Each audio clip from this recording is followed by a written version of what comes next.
This is the Global Travel Channel podcast show, and I am your host, Mark Philpott. On this show, I talk to people all over the world about their amazing travel experiences.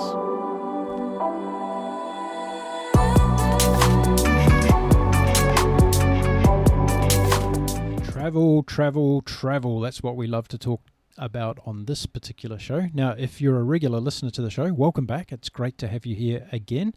Hope you're enjoying all the amazing episodes that we've done so far with some incredible guests around the world. If you're a first timer here, welcome. It's great to have you on board.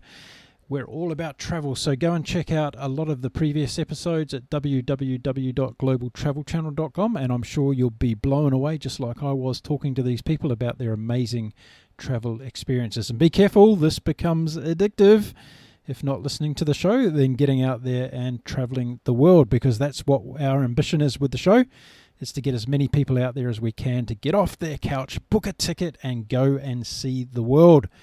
Travel will change you. Travel will make you a better person, and traveling around the world will make the world a better place. So let's meet our guest today, who's going to talk to us about exactly all of those things. She's a fellow travel podcaster. She's also a travel blogger. She's a mother, and she's somebody who's been to 40 countries already across the world. So why don't we meet my guest for today? Her name is Amanda Kendle. Amanda, welcome to the Global Travel Channel podcast show. Thank you very much for having me. I'm looking forward to chatting. Well, I'm really excited to have you, because it's always great to talk to another podcaster on my show. And you know all the mistakes that are made during these things, so please pull me up if I do anything wrong. Ditto. Now, let's start off. Where are you chatting to us from today? I am sitting in Perth, Western Australia today. So it's a sticky, weird summer day, but the sun is shining because it always does in Perth. Wow. Beautiful Perth. Now, what I usually do is ask my guest, when they tell us where they're talking to us from, to give us 3 travel tips on coming to Perth. What should we do if we come to Perth? What are the 3 top tips of travelling to Perth? Oh, there's so much to see and do here now. So we are known for being one of the most isolated cities in the world. So not a whole lot of people come here, but they should. Importantly, they should get to a beach. There's lots of amazing beaches here. And it really doesn't matter which one, because all of them are equally amazingly awesome. I live kind of in the north near Sorrento Beach that way. It's beautiful. Secondly, they should go to Kings Park, which is a huge park up a hill in the middle of the CBD of Perth. It's kind of like our version of New York Central Park, but much, much better. And I love that we have this huge green space in the middle of the city. It's vast and a lot of bushland and great views over the city and the river. It's perfect. And just off Perth, we have Rottnest Island. It's become more famous lately because of quokkas. They're a funny little animal, so people are taking quokka selfies. I am not a fan of quokka selfies or any animal selfies, but you can go to Rottnest and just see the quokkas from a distance. And Rottnest is just a beautiful place to spend a few days. It's a car-free island. It's really relaxed and laid back, and you can it's only a half-hour ferry ride from Perth, and you feel like you're in tropical paradise.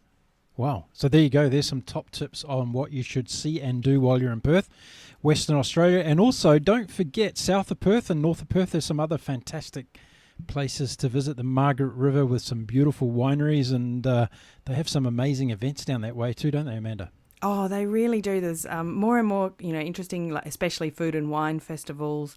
And now we have, we're starting to get like budget flights from Melbourne to Margaret River and stuff like this. So it's really going to be a place that people start to hear more and more about, I think.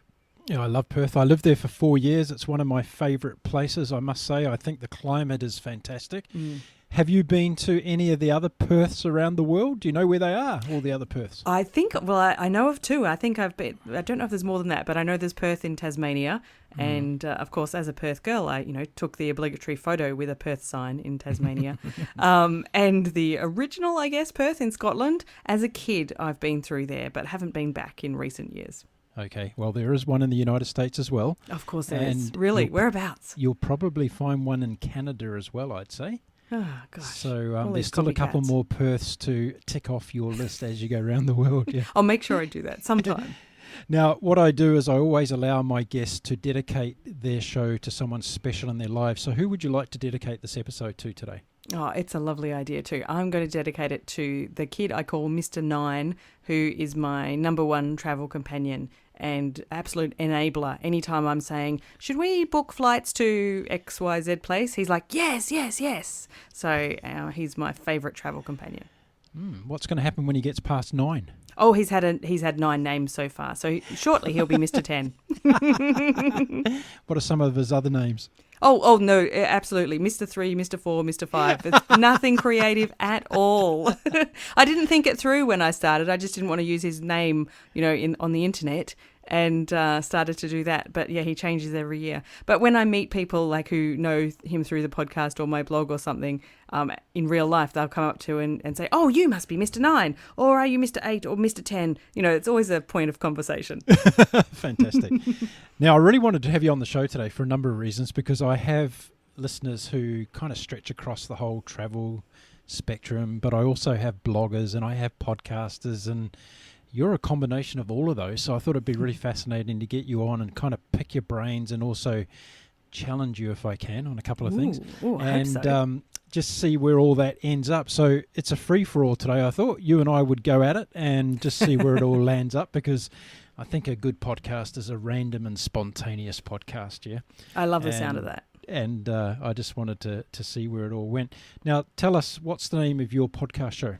So I run the Thoughtful Travel podcast, which means we talk about all kinds of topics, but basically how we can be a bit more thoughtful when we travel. So it might be that we talk about, really serious issues like grief and travel. I've had lots of guests come on and talk about, how they processed grief when they travel. Or it'll be, fun experiences when you're meeting the locals. So kind of we don't talk too often about destination-based stuff, but just those stories that you often tell over and over about what you learnt from travel or how you've helped others by traveling and all of those kind of thoughtful issues.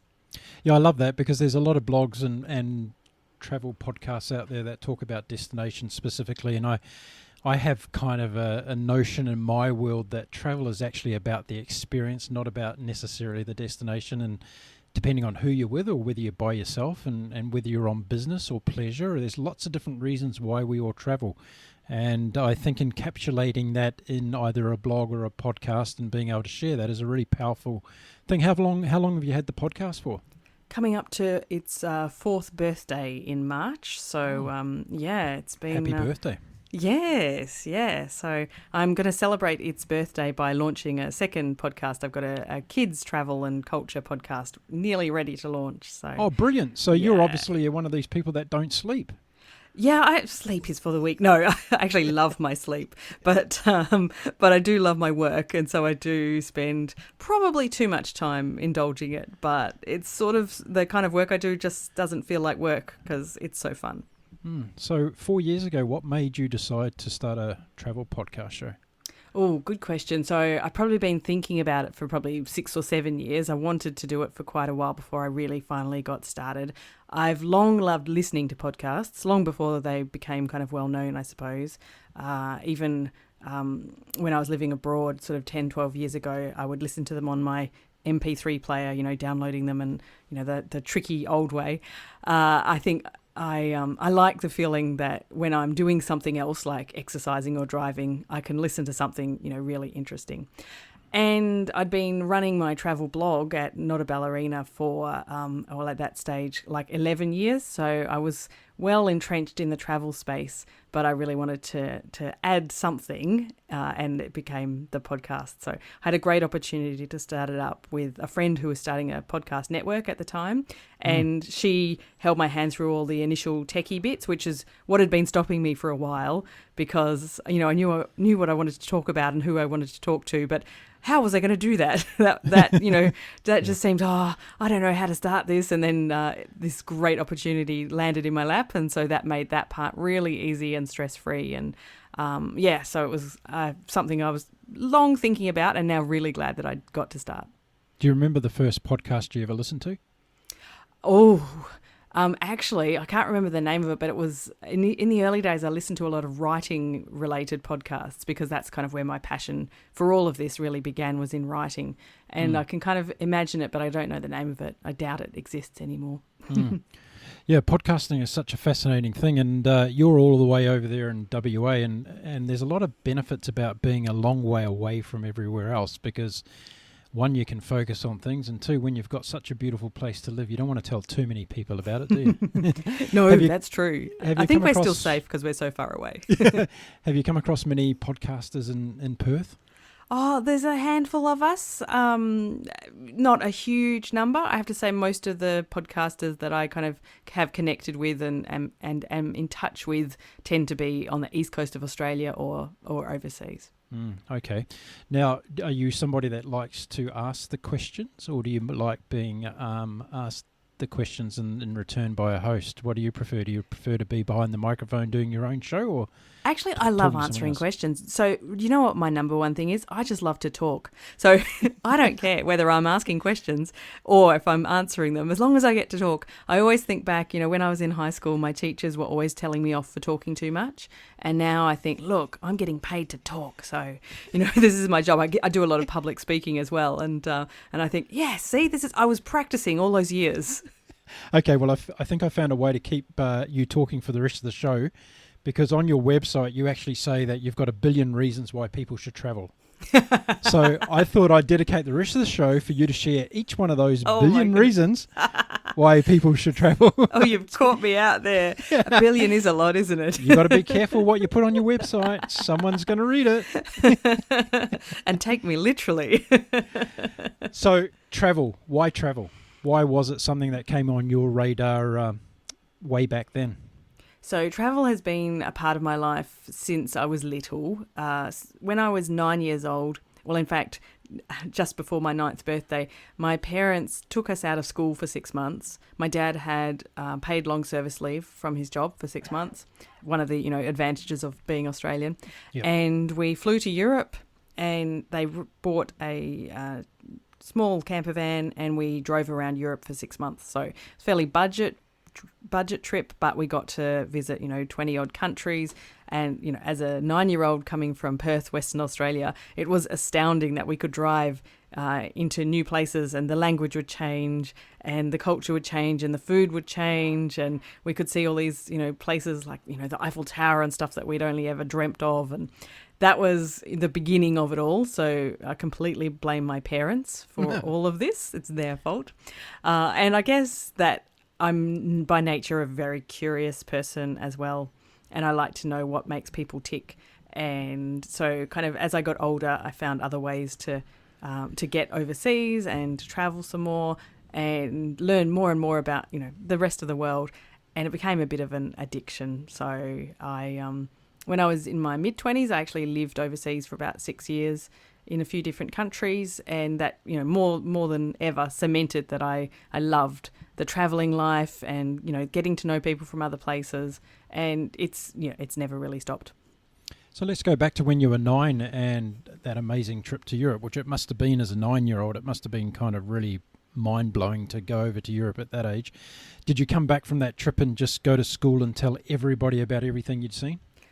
Well, I mean, isn't it the traveller's problem always? Of course, I tried to do that, but most of my school friends didn't really care. And, I guess in those early years, I didn't talk about it to too many people. In high school, I got to travel with my German class, or kids from my German class, to Germany for a month, and that was pretty amazing too. But same thing, nobody wanted to know anything. It wasn't until I was much older, as a blogger, I finally got the good audience, and I could actually talk about it, and people cared. So, how did you get into blogging? Well, I was living in Germany at the time, and I'd always wanted to write more, and I was writing for some freelance magazines. I was writing as a freelancer for some travel magazines, mostly based in the US, and I'd had a few articles published, but, writing for a magazine can be a really, thankless affair. You've got to often write the whole thing first, or, keep asking, do you want this or this, and so on. Anyway, one of my editors said to me, I've got a friend who needs a blogger for his website. And this was about 2004. I didn't really know what he meant by a blogger. But then he said the magic words were, he'll pay you every month. And I said, whoa, okay, sign me up. I'm on board with that. So I started off actually by blogging for other people and quickly realized, I need my own blog as well. So that's where Not a Ballerina began. So what took you to Germany? Oh, well, I actually had learnt German all through primary school and high school here. So I had actually initially taught English in Japan and then taught in Slovakia. And then I had, in both of those countries, tried to learn the local language and got a bit of Japanese under my belt. Slovak is an extraordinarily hard language. I really desperately wanted to go somewhere where I could practice a language I already had half a chance with. So I was desperate to get to a German-speaking place, and so I managed to get a job there teaching business English. And I managed to improve my German as well, so it was perfect. Whereabouts in Germany were you at that stage? I was in the southwest in a town called Heilbronn, which is about an hour north of Stuttgart. So quite conservative area, good wine area, and pretty much all my students were business people working in the car industry in some way. So were you out in the weekends walking around the Black Forest? Yes, often just the local vineyards, but we did get down to the Black Forest from time to time and and explore. I mean, it sounds like a myth when you live in Australia, but we literally would fly to Paris for the weekend and stuff like that because it was cheap and we could. You didn't get any of your articles published in Der Spiegel magazine? Sadly, no. And to this day, as good as my German is when I'm speaking, there's no way that I could write it. So my grammar is awful. I don't care about grammar. I just want to talk. So I just skip over the grammar bits that I'm not sure about. So how was the culture shock going from Australia to Germany? Vastly different cultures, vastly different climates. How did you adjust to all that? Well, I mean, by the time I got to Germany, I'd come through Japan and Slovakia. So obviously, Australia to Japan, there was a huge culture shock, and I managed to adjust there. And then I went to Slovakia, and this was 2003, so pre-EU days, not all that long past the Cold War days. And so there was a significant amount of culture shock there. So in fact, when I moved to Germany after that, I initially was really disappointed because I thought it seems too much like home. Because, a lot of things were kind of worked in the same way. And it took me actually a bit longer in Germany to find all of the differences. And now, of course, in retrospect, I can see them as vastly different cultures. And, some things I like better, some things I like less. But it was a fascinating time to be living there. Being based in the south of Germany, Germany is like many countries, has a very different dynamic depending on where you're travelling throughout the country. Did you spend much time travelling up to the north and to the east of Germany? Oh, I wouldn't say heaps of time, but I did manage to, kind of travel all over Germany during my time there. But I think from a cultural perspective, I never got to spend enough time in other parts of Germany to see how different they were. I mean, I could certainly see that in Berlin, things are a lot more progressive than down in the southwest, where it's certainly a lot more old-fashioned, I suppose. And it was hard to get to know local people there. They were not necessarily too receptive to we foreigners and stuff like that. But it was great. It was still fascinating times. So how did the blog evolution continue from there? Give us some kind of a chronological evolution of the blog. How did it take off?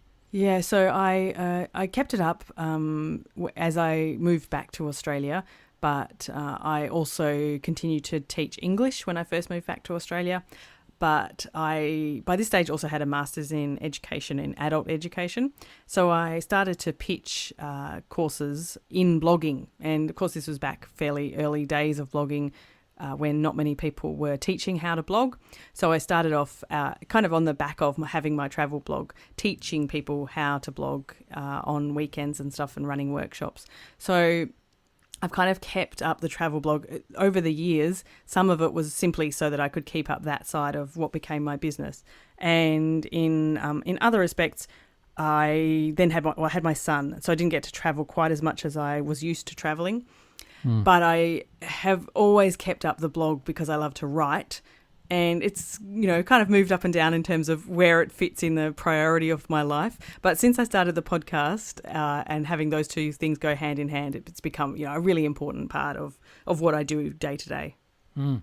Has there been a lot of evolution in the blog sphere, I guess, in Oh, terms yeah. of when you first started off, social media wasn't as big as what it is today. How did that kind of resonate to you when social media came along? Was that something you really embraced easily, or did you have to go out there and really teach yourself how to do it?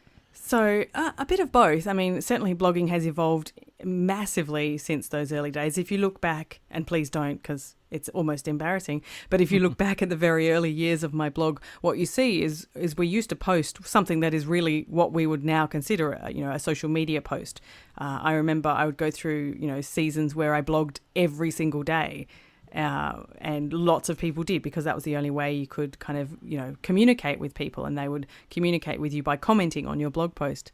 So I was really lucky because I was also still blogging for some other websites. And as each social media platform kind of started, these places that I was working for would give us some training and say, can you also do this on Facebook or this on Twitter? So I was really lucky to be kind of right place at the right time and learn something about each of the platforms as they go along. I mean, I work with clients here in Perth who are often starting up new businesses and stuff, and they need to suddenly run a blog and use social media and do all of these things at once. And I always feel I was so lucky I got to just start each of them, as it came along. Easy, here we go. This is what Facebook is. Try this out, one thing at a time. It was really lucky.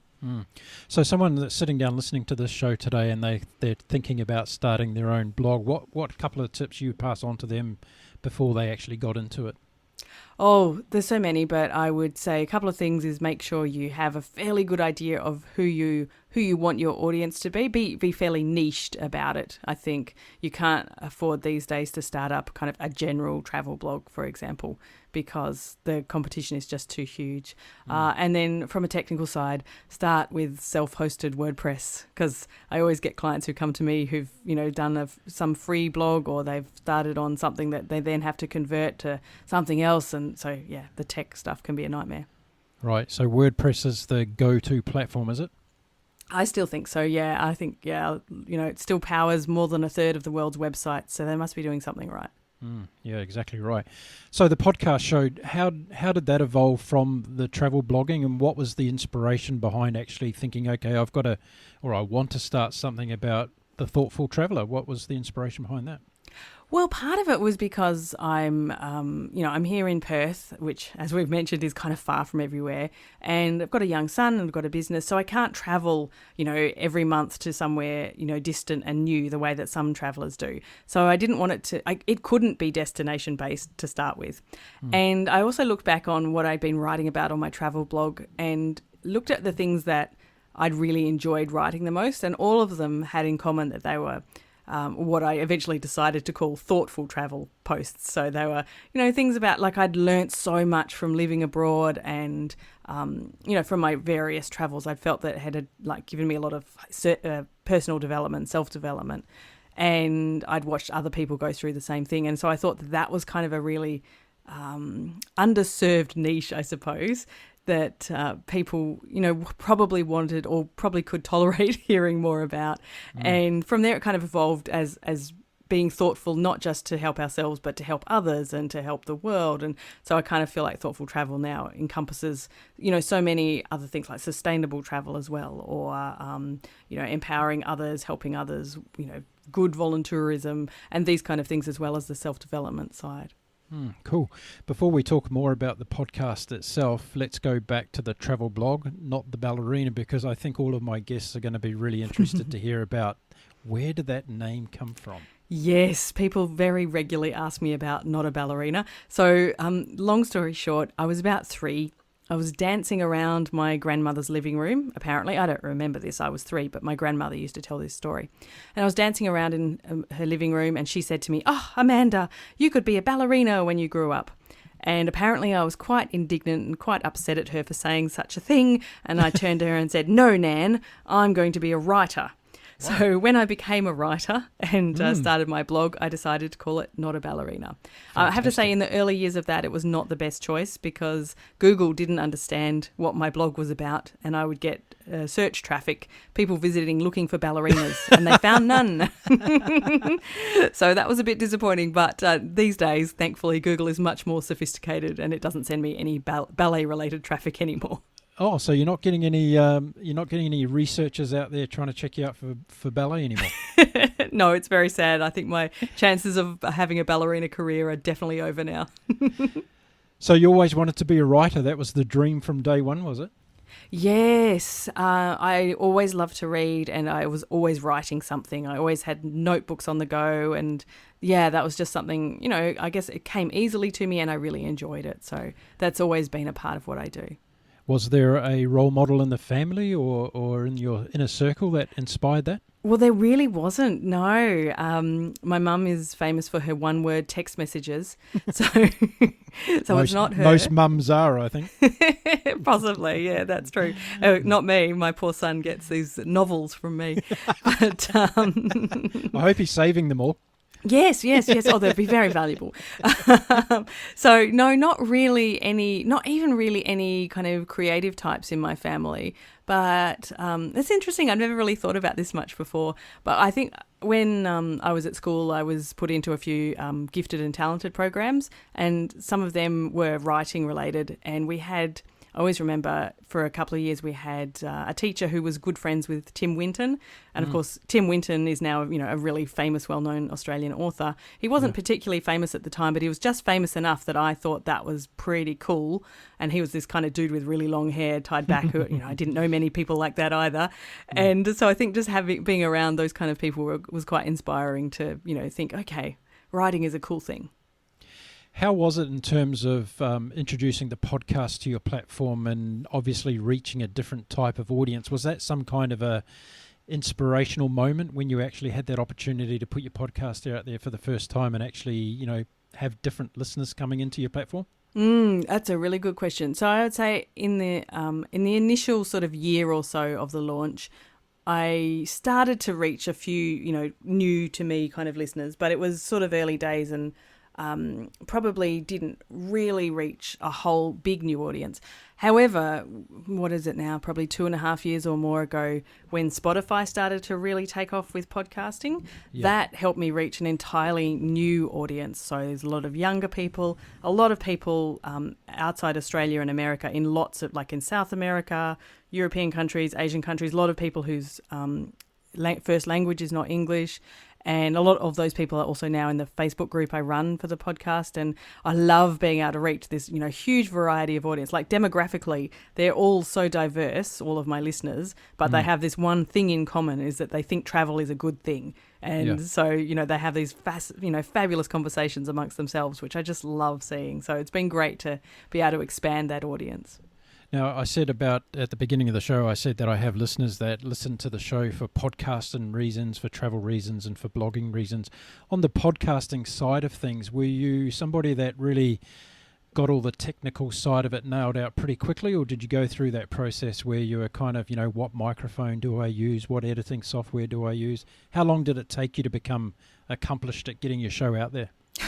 I still think I'm becoming accomplished. I'm not quite there. But as I kind of alluded to earlier, my friend Brooke McAllery, who runs the Slow Home podcast, she initially 4 or 5 years ago started up a podcast network and decided to start with, I think, 4 or 5 podcasts, including my Thoughtful Travel podcast. And so I have to confess, I just said, Brooke, what do I do? Brooke told me what to do, and I did everything that she told me, so I didn't have to think about it. Now, of course, since then, I don't work with Brooke anymore. She quite sensibly decided to focus on her own work instead of trying to deal with all these crazy podcasters, which I think is very, very sensible life choice. But I still use a producer, so I still send... And my podcast is a little bit complex because I have 3 different guests on each episode and, bits of me in between all the guests. So I send it off because life is too short for me to spend all that time editing, and my podcast producer is just fabulous.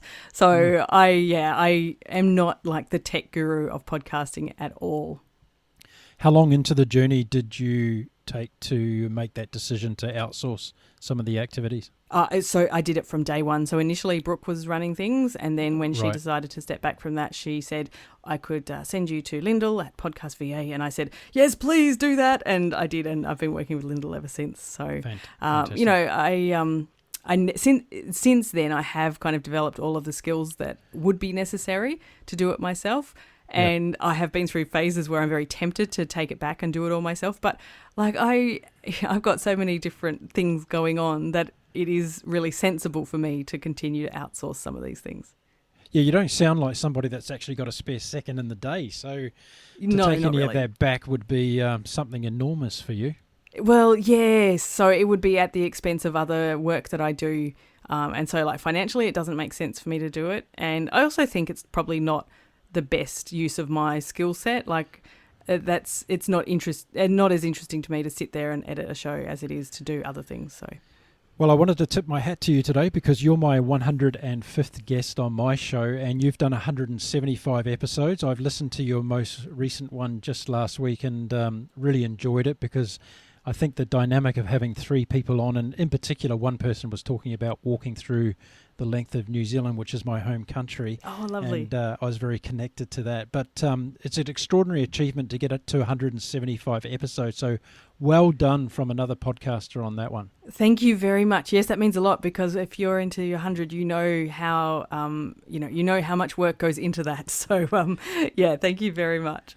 Yeah, and that's an important aspect because I think, there's a lot of trending around podcasting at the moment, and there's a lot of people thinking this is maybe a quick way to get rich and famous and all the rest of it.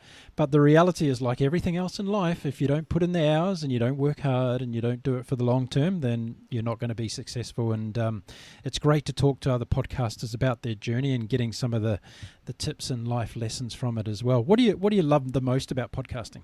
Oh, easy answer. The people. I love getting to interview all these absolutely amazing people who've done all these different kinds of adventures across the world, and it's such a happy topic, and I feel so blessed that I get to A, talk to all these different people, and B, the group that I have, the Facebook group that I run in conjunction with the podcast, is full of amazing people, and most of them, the vast majority of them, I have never met, and yet I feel like I know them well and that they're friends. And I think being able to kind of attract all these like-minded people has just been such a blessing and just so much fun. What are some of the biggest challenges of podcasting for you? The time that it takes is sometimes a challenge when I'm busy doing lots of things at once because, I, as you have suggested, I'm quite a busy person. So sometimes it's the time, sometimes it's the timing. I tell you, being in Western Australia is not the best time zone when you're trying to interview people around the world. So, I'll be up on Skype at 10 p.m, which is very far from my best moments. Trying to talk to someone in the US, for example. And I guess in the early days, the challenges were actually getting it out there to an audience and getting decent download numbers. So I'm really grateful to be 4 years in and for that to be ticking over really nicely. But I think in the early days, it's quite a commitment to get someone to listen to your podcast. It's not like a quick glance at a blog post. They are committing, half an hour of their lives to listening to you. So, so that can be a challenge at first. Do you find the feedback from listeners is more acknowledged in a way or different in a way than the people that respond to your blog posts? I think these days for sure. So back in the day, in the early days of blogging, we were much more connected to the people who would give feedback, I think. But certainly these days, I think podcasting is such an intimate medium because they listen to me, they hear my voice and they're listening to me for, half an hour a week, me and, and my guests. And, it's while the listeners are, out exercising or, it's kind of it's a different experience, I think. So they, I think, feel quite connected to me, and therefore when they give feedback or chat in the group, they feel like we are, that we really do know each other, and so that makes a difference to that kind of quality of conversation. Not a ballerina. Where's it going to be in 5 years from now as a blog platform, do you think? Oh, It's such a good question. I actually did try and sit down and write my 5-year plan earlier this year, and I tried to imagine where this will all end up. But if I had my way, then in 5 years' time, I'll still be writing at Not a Ballerina because I love to write, meaty, chunky things. I'll have a couple of books published on thoughtful travel, so that'll be all part of that platform.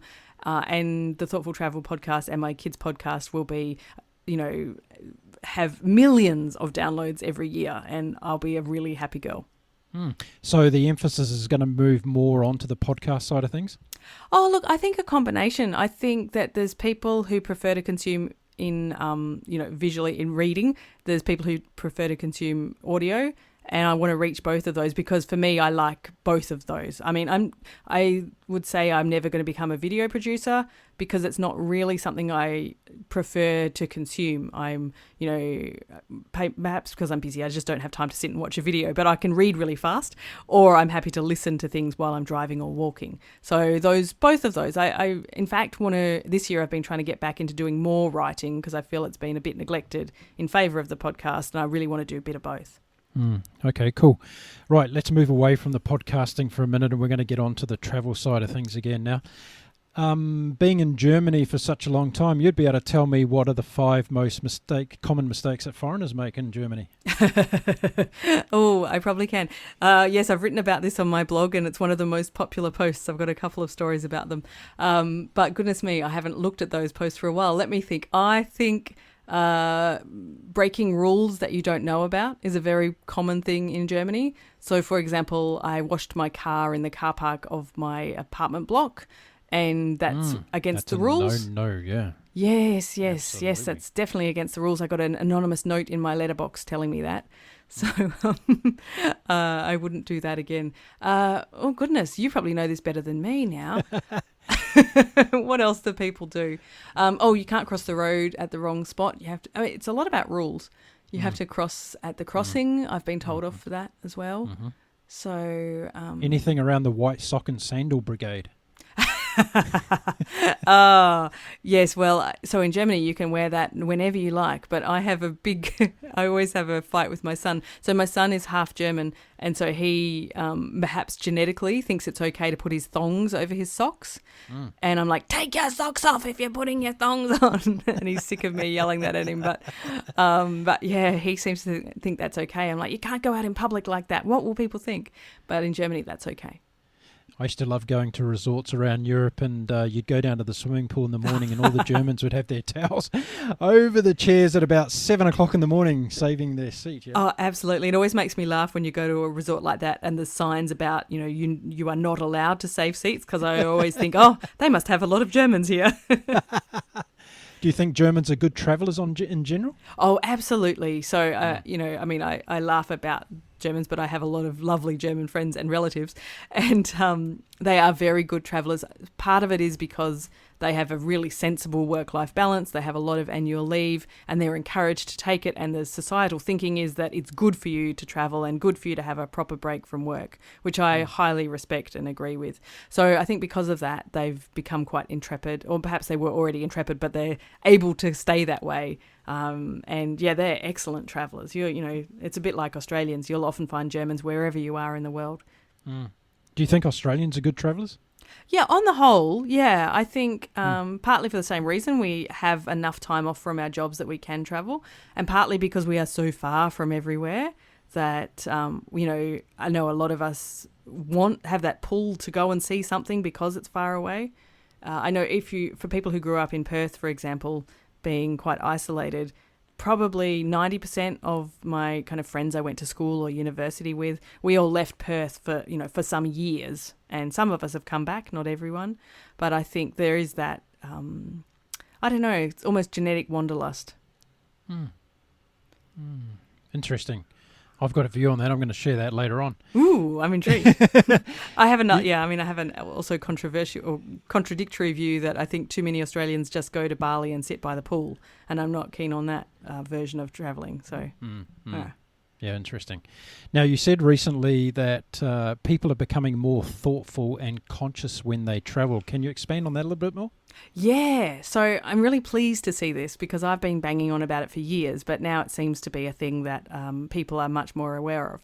So I think some of it has come from, obviously things like climate change and much more focus on the environment and sustainability. So people are then open to thinking about, what transport they use or, not buying 100 plastic water bottles and things like that.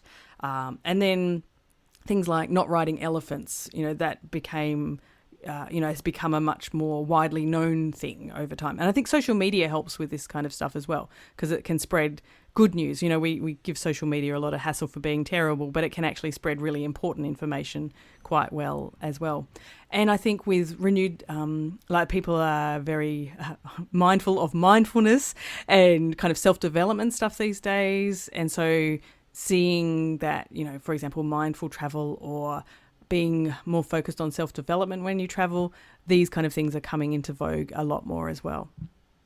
Yeah, I saw recently that there's actually going to be, I think it's next month over here in Queensland, up around the Noosa area, there's going to be a wellbeing travel conference, and I was quite interested in seeing that coming out. And I contacted the organisers, and they said we're fully booked and we've got guest speakers from coming all around the world. So it's obviously an area that's really starting to take off, as is this whole sustainability travel theme. Where do you think this is going to take us, though? There's a lot of, I guess, trendiness attached to this at the moment, but what do you think are going to be some of the viable outcomes that are going to happen within the travel industry from this whole sustainable travel theme? Well, I would like to think that, first of all, a lot of the basics will be become standard. Like people will stop buying tons of water bottles and take, water purifying equipment or stuff like that with them, things like that. I think, those are kind of the easy things that we can fix. I'd like to think, I don't know if this will happen because it's harder, but I would like to think that people will be a bit more mindful about travelling slowly and going to one place for a month or 6 weeks instead of going to, spending a month going to 25 different cities. I have long preferred that as a method of travel anyway, but perhaps with sustainability issues more in the forefront, people might recognise all of the benefits of travelling more slowly.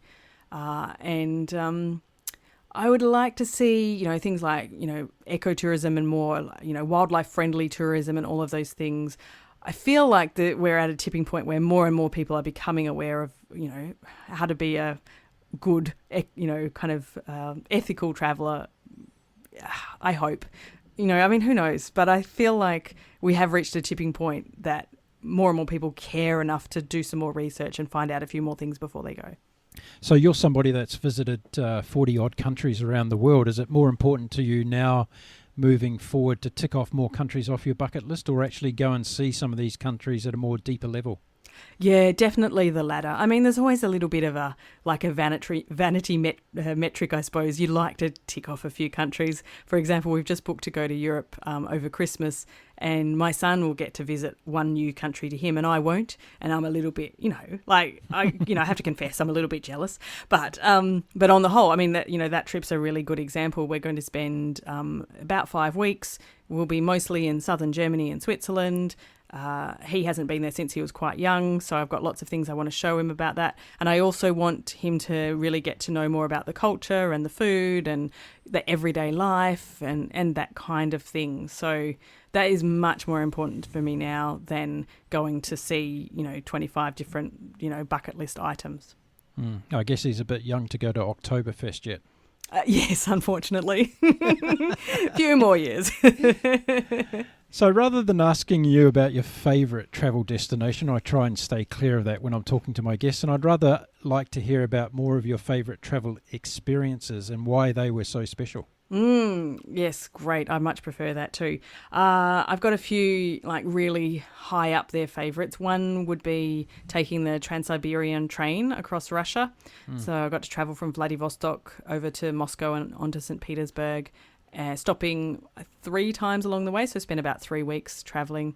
That's something I had longed to do for many years. I'd read Paul Theroux's book about it when I was like a teenager, and when I finally got the opportunity, it was, it's really an iconic journey, but also it was just so fascinating. We were always the only foreigners on the train.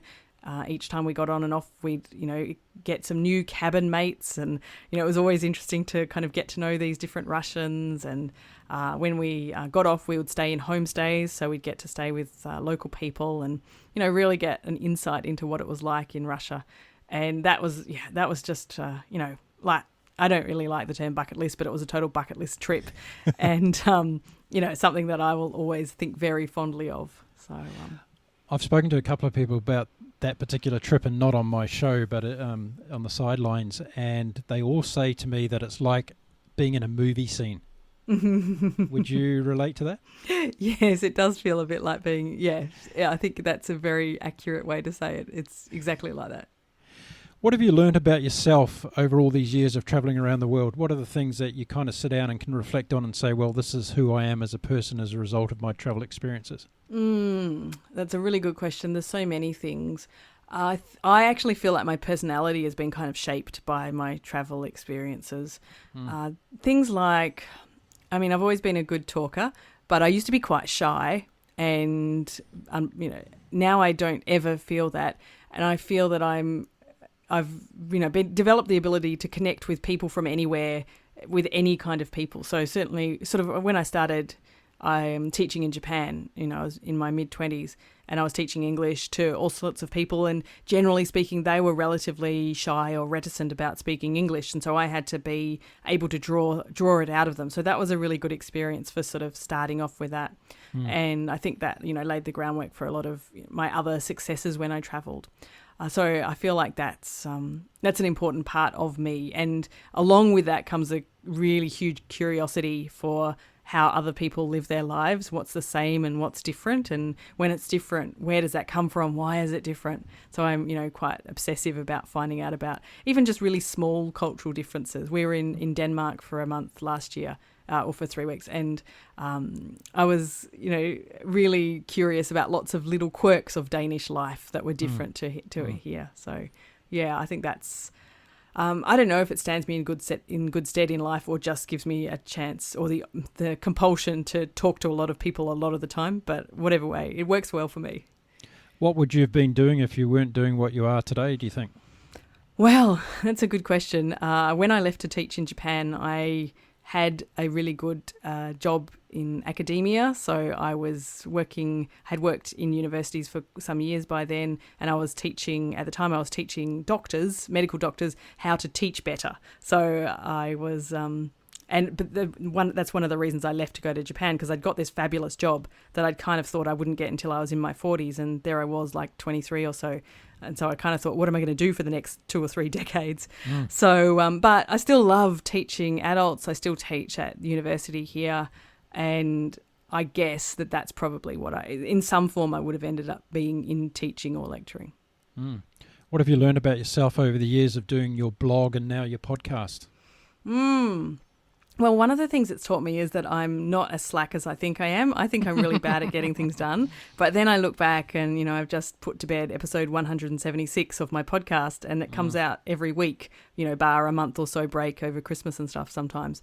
And I think, wow, if I can actually get that done every week, I actually have some, stick-to-itiveness. So it reminds me that, when I really want to do something, I can get something done. And that's been a very valuable lesson for me. Are you a Sagittarian? No, I'm an Aries. You're an Aries, are you? I'm stubborn. There you go. had to be one of the two. Yeah. It was going to be my second guess, but okay, I failed on this occasion. Close. Okay, some quick fire fun questions now. If you were given a free ticket to Mars, would you go? No. You wouldn't? No. That was a pretty fast answer. Yeah, that's I know the answer. Yeah, I actually hate flying. So I am way too terrified of the idea of being in a spaceship of any kind. What do you hate about flying? Everything. Really? I don't mind the food, but which is weird. Most people would be the other way around. I know. They love flying and don't like the food. And actually, I don't mind the time. I like the captive time. No, I'm quite an anxious flyer, and I can't sleep well on planes, and I really just wish I could close my eyes and just be there, but I can't. Yeah, I can't sleep, and I always think we're going to crash. Really? Yep. Are you on edge the whole time? Most of the time, yeah. I'm certainly at low level anxiety the whole time. Yeah. And do you prefer travelling alone or with people? Does that make any difference to you? I actually prefer a mix over time. So there's pros, lots of pros and cons to both. And I do love to travel on my own as well. But I also love to travel with my son or with a friend or with a small group of like-minded people. I like to have a bit of a mix. Okay. What's your favourite snack food when you're travelling? Boring muesli bars, just because Muesli bars? Yeah, because they're always in my bag. I always pack them from home and then I know that they're ready. So not very exciting. But other than that, whatever is local. Like in Japan, whatever you can buy in the convenience stores. They have so many weird things. So if I'm buying locally, it'll be whatever looks the weirdest, whatever I can't identify from the packet. I've got a whiteboard sitting here in my studio, and I've got a tally going at the moment of all the answers that my guests give me about the favourite snack food. Yeah. And the number one at the top of the list remains local traditional food, so nice. something from the local snack food. And peanuts is number two. Peanuts Really? is number two, yes. I see. I have a small child, and so we, you can't pack peanuts for school and all of this stuff. So I always feel that I can't pack peanuts to take out in public these days. Muesli bars are not even in the top 10, I have you know. Oh, it's funny because I snuck myself off to the movies yesterday in the middle of my workday. And I had. Did you take your laptop with you? No, I didn't take my laptop with me, You but seem I took to my be the backpack kind of person with me. that would take your laptop into the movie theatre and bang out a blog while you're in there. That's why I go to the movie theatre, so to stop myself working. That's exactly the reason. But I took my backpack with me, and I was starving because I'd, kind of really cut it fine because I had an interview straight before the movie. So I hadn't had lunch and I was starving. And luckily I had my backpack with me that I take travelling. And of course I found a muesli bar in the front pocket. Not sure how long it had been there, but it did the job. Oh, don't you love that when you pull out a backpack and you just go through and all of a sudden you find a little gem like that you weren't expecting to find. Yeah. And sometimes it's cash. I was going to say, sometimes it's bonus money, yeah. Yeah, I love it when you find some foreign coins in the bottom of your backpack and you go, well, they're no good to me right now because I can't use them, but I'm glad I still got them. Yeah, exactly. What else have I got for you here? What was the most embarrassing experience you've had when you've been travelling? Oh, goodness, embarrassing. It's hard to embarrass me, I have to say. Or did you embarrass somebody else while you were travelling? Oh, okay, no, I can tell you. Yes. Last year in Denmark, we rented a car in Copenhagen, and I was very organised about it. It was a short walk from our Airbnb, very central location in the middle of Copenhagen to pick up our car. And then we were going to travel west into rural Denmark. All would have been great, except it was the morning of the Copenhagen Marathon. And so basically the whole city was closed. We were trapped in the middle of the city. So I just picked up this car, driving it on the wrong side of the road. And it's a manual car, which I hadn't driven for maybe 10 years, and had my 9-year-old in the back. So the most embarrassing moment is this, and he'll love that I've told this story, is so obviously because of this we end up down a street that becomes blocked off and we had to turn around. I mean, it ended up happening many times, but the first time got there and realised I had to put the car in reverse, and I could not work out how to put this damn car into reverse because, manual cars have all these different ways of putting into reverse, and anyway, I was trying to work it out, and you pull up the stick or you push down the stick or whatever, and then I ended up getting out the manual from the glove box. Of course, it's all in Danish, so that wasn't very helpful. I could read a bit of Danish because it's kind of like cross between German and English, but not car Danish anyway. In the end, my son in the backseat grabbed the manual off me, and he looked at the diagram and immediately said, "Oh, Mum, you just got to pull up that metal part there and then push it down and it will work." He was exactly right. So, yes. Oh, a driving lesson from your son. Oh, yes, who managed to, decipher the Danish car manual. So that I found that embarrassing. The only thing that would have been more embarrassing was because my next other option was to kind of open the door and drag in a random Dane off the street and say, "Help, I can't put the car in reverse," which would have been more embarrassing. So, yeah. What's your son's name? My son's name is Ruben. Ruben, this is a shout out for you, Ruben. Good on you for teaching Mum how to drive, mate. Good job. And I'm sure it won't be the last time. No. He's teaching me things constantly. I think a lot of us have got embarrassing car driving stories from somewhere in the world. Yes, I hope so. I hope it's not just me. there's a lot of that going on. I think you could actually have a podcast show about that. Just That's people probably doing true. stupid driving things while they're going around the world. Yeah, actually, I must ask. I bet I can find a few more people who've got stories like mine. So for the sake of all my listeners, can you tell us a couple of your shortcuts to successful travel when you're out there and about? What sort of things do you do that saves you time or money, particularly when you travel overseas? I do love the research process. So I do a fair bit of research to find, things that are going to save me, well, especially money, because I like to stretch my budget out as much as possible. And I guess my biggest tip for saving money is to stay in one place for a longer time. Because, typically that means you can have, an apartment or something, and it's going to be much, much cheaper than a hotel. So, for example, a couple of years ago, we were in Japan for a month, and I realised after I did my calculations that it was actually cheaper to spend the month in Japan than it was to live back here in Perth. And Japan has this reputation for being, crazy expensive, but with a little bit of planning, it was not crazy expensive. So that's my one tip. And other than that, I guess always don't eat in a restaurant that has an English menu. Go a street or two back and down the side streets, and you will pay half and probably have a better experience. Yeah, that's a good tip. Are you a last-minute type of person? Besides doing all this research, do you like to do the spontaneous sometimes? Yeah, I always leave, I don't plan like a in-depth itinerary or anything. I just have, lots of ideas. So typically I'll have a list of things that I want to see, and then I'll get there and I'll ask people what's around and what you recommend. And then on the day, often we'll just decide to be, I always try and make sure my son gets to have a say in what we do as well, because it's much easier to travel with a kid who's, on board than who thinks he's being dragged around. So, so actually I am quite spontaneous, especially on a day-to-day kind of basis. I miss the old spontaneous travel, like when I was younger and we wouldn't even book accommodation or anything. But these days I tend to usually have accommodation at least booked. Yeah, brilliant. Amanda, we've rushed through our time today. It's been fantastic. And I've got one last question for you before I let you go. Give me 3 words that define travel for you. Enlightening, educational, and addictive. Enlightening, educational, and addictive. Yeah. Fantastic. I like those 3. Listen, it's been absolute fun having you on the show. I'd love to get you back because there's a lot of other things that we could talk about, I'm sure. But I hope you've enjoyed your time on the Global Travel Channel podcast show today. I have indeed. Thank you so much. Yeah, I only got through about 2 of my billion reasons to travel, so you'll have to have me back.